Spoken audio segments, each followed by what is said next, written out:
మీకు నిజం చెప్పాలి సార్. ఏంటదే? మిమ్మల్ని టార్చర్ పెట్టింది నరసింహ, సారీ చెప్పింది చారీ సార్. వాట్? అవును సార్, వీళ్ళిద్దరూ.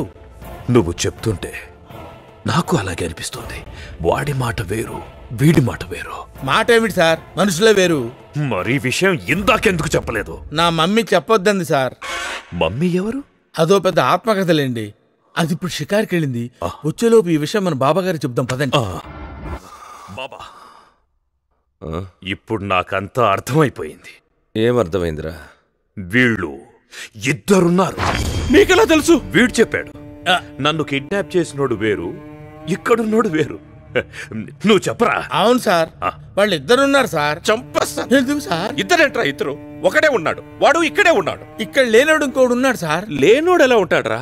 ఉన్నాడు సార్, అది చెప్పడానికి వచ్చా నేను ఇక్కడ ఇరుక్కుపోయాను.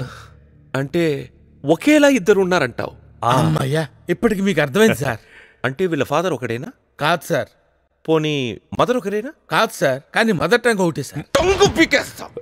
ఫాదర్లు వేరు, మదర్లు వేరు. అటువంటప్పుడు ఇద్దరు ఒకేలా ఎలా ఉంటారా? అయ్యో ఉన్నారు సార్. నేను నమ్మను, మీరు కూడా నమ్మకండి.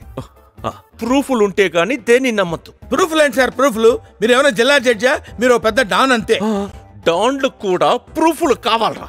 ఉంటే చెప్పండి, నమ్ముతా. ప్రూఫ్లు అంటే అందుకే నవ్వుతూ బతకాలిరా.